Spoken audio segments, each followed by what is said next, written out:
Jacob Fatu just delivered the most devastating revenge attack in wrestling history, and Solo Sikoa is now the one lying broken and battered after thinking he could get away with his cowardly assault. The tables have turned in the most brutal way possible, and what Fatu did to Solo Sikoa makes the original attack look like child's play. The entire wrestling world is buzzing about what just went down, and this is a story you absolutely need to hear from start to finish. If you want to stay updated on all the latest wrestling drama, hit that subscribe button right now and turn on your notifications. Jacob Fatu had been silent for weeks after the revelation that Solo Sikoa was behind the vicious backstage attack that left him injured. Everyone knew Fatu was plotting something, but nobody knew when or how he would strike back. The anticipation had been building with each passing day, and fans were wondering if Fatu would wait for an official match or if he would take matters into his own hands. Fatu kept everyone guessing, and his silence only added to the tension that was growing thicker by the day. Solo Sikoa had been walking around with a false sense of security ever since Nick Aldis revealed him as the attacker. He seemed to think that because he was part of the bloodline he was untouchable. He continued showing up on SmackDown acting like nothing had happened, and even had the audacity to cut promos about his dominance. His arrogance was on full display, and it was clear he didn't believe Jacob Fatu would actually come for him. That overconfidence would prove to be his biggest mistake. The bloodline had been surrounding Solo Sikoa with extra protection ever since the truth came out. Roman Reigns assigned members of the faction to keep watch and make sure that Fatu couldn't get close. They formed a protective barrier around Solo Sikoa during his entrances and exits. They stayed close during backstage segments. It seemed like an impenetrable defense that would keep Fatu at bay until everything could be handled through official channels. But Jacob Fatu is not someone who plays by the rules when he feels wronged. Fatu began showing up at SmackDown events even though he wasn't cleared to compete yet. He would sit in the crowd wearing hoodies and hats to disguise himself. He blended in with the fans and watched Solo Sikoa's every move. Security didn't recognize him because he was smart about his disguises, and he never drew attention to himself. He was studying patterns and learning the routines of the bloodline members who were protecting Solo Sikoa. He was gathering intelligence and planning his attack with military precision. The night of the revenge came during a SmackDown episode where Solo Sikoa was scheduled to have a match. The bloodline was out in full force with members positioned at ringside and in the backstage area. Solo Sikoa walked to the ring with his usual swagger, completely unaware that Jacob Fatu had infiltrated the building hours earlier. Fatu had snuck in through a loading dock during the afternoon when security was focused on the early arriving talent. He hid in an equipment room and waited for the perfect moment to strike. Solo Sikoa's match went as planned, and he picked up a victory that he celebrated with excessive showboating. He stood in the ring taunting the crowd and talking about how nobody could touch him. The bloodline members applauded from ringside, and the entire faction seemed to be in high spirits. Solo Sikoa exited the ring and began his walk up the ramp heading toward the backstage area. The bloodline members formed their protective circle around him just like they had been doing for weeks. That's when the lights in the arena suddenly went out completely. The crowd erupted in confusion and excitement because blackouts like this usually signal something major. When the lights came back on just seconds later, Jacob Fatu was standing at the top of the ramp directly in Solo Sikoa's path. The crowd exploded with cheers that shook the entire building. Solo Sikoa's face went from confident to terrified in an instant. The bloodline members immediately moved to surround Fatu, but he wasn't alone. Fatu had recruited allies of his own for this moment. Several wrestlers who had their own issues with the bloodline emerged from the crowd and blocked the path of Solo Sikoa's protectors. A massive brawl erupted at the top of the ramp with bodies flying everywhere. Security rushed to the scene, but they were overwhelmed by the chaos. In the confusion, Jacob Fatu locked eyes with Solo Sikoa and charged forward like a man possessed. Solo Sikoa tried to escape, but Fatu grabbed him before he could get away. What happened next was absolutely brutal.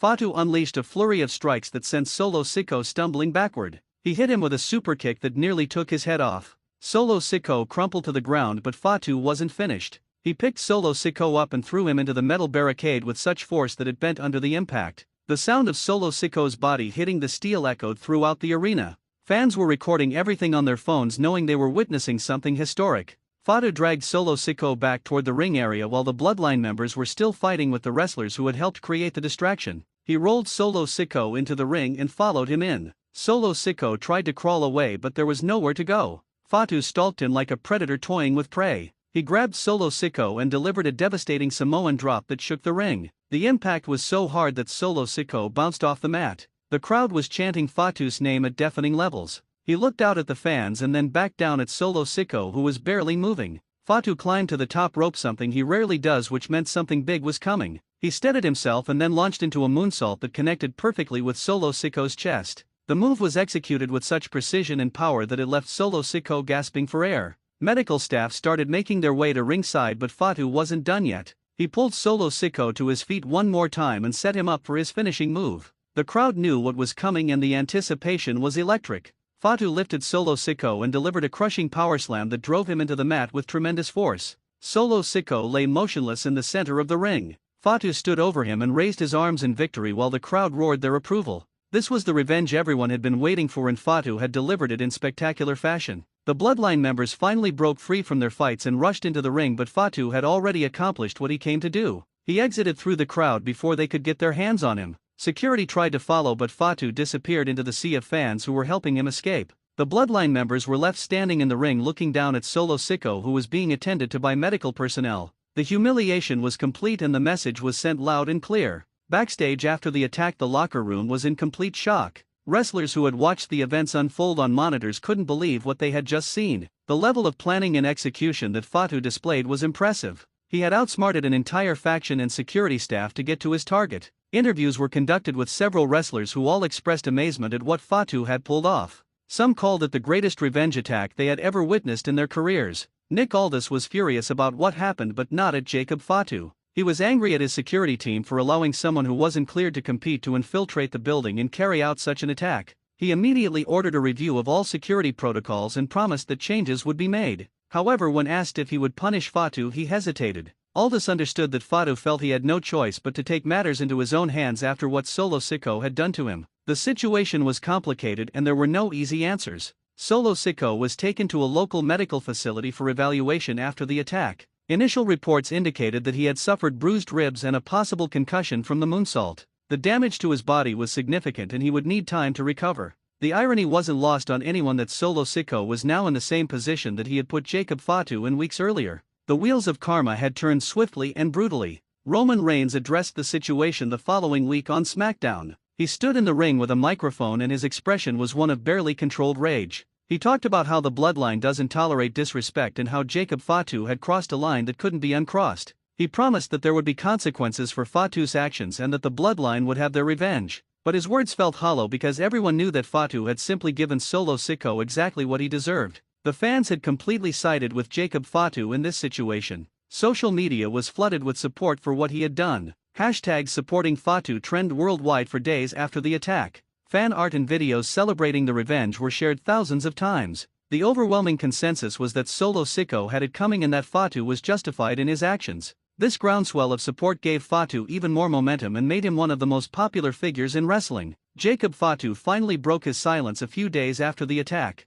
He appeared via satellite on a wrestling talk show and explained his actions. He said that when someone attacks you from behind and tries to end your career, you don't wait for permission to respond. He said that Solo Sikoa needed to understand that actions have consequences and that nobody is above justice. His words were measured and calm, which made them even more powerful. He wasn't gloating or celebrating. He was simply stating facts about what needed to be done. The question now became what happens next between these two warriors. A match between Jacob Fatu and Solo Sikoa seemed inevitable, but the stipulations and the timing were unclear. Some fans wanted to see them face off in a cage match where neither could escape. Others suggested a street fight with no rules and no countouts. Whatever form the match took, it was guaranteed to be violent and personal. Both men had legitimate reasons to want to hurt each other and neither would hold back. The Bloodline was dealing with internal tensions following the attack. Some members questioned whether Solo Sikoa's original assault on Fatu had been worth the trouble it caused. Others were angry that their protection detail had failed so spectacularly. Roman Reigns was trying to maintain unity, but the cracks were showing.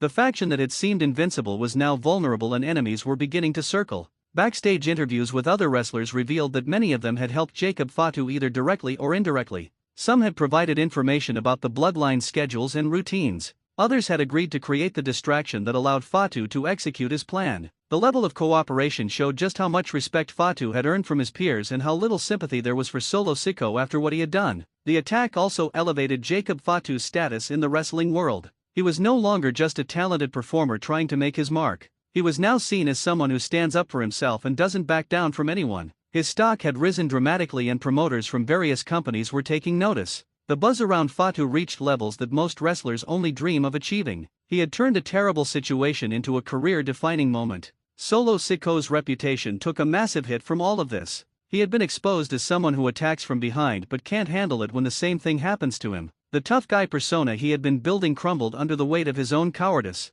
Fans began mocking him online and in arenas. Chants directed at him became increasingly harsh. The respect he once commanded had evaporated, and rebuilding it would be an uphill battle. The merchandise sales told an interesting story about public sentiment. Jacob Fatu's shirts and other items were selling out within hours of being restocked. His face was everywhere and fans wanted to show their support. Meanwhile, items featuring Solo Sikoa were sitting on shelves collecting dust. The business side of wrestling reflects fan interest, and the numbers clearly showed who the people were supporting in this feud. Training footage of Jacob Fatu preparing for his eventual match with Solo Sikoa began circulating online. He was pushing himself harder than ever, determined to be in the best shape of his life when they finally faced off officially. His dedication was evident in every workout session and every drill. Fatu wanted to make sure that when they met in the ring there would be no doubt about who the better man was. Solo Sikoa's training videos also appeared, but they told a different story. He looked hesitant and uncertain in ways he never had before. The confidence that once defined him was missing. He was going through the motions, but the fire seemed to have been extinguished.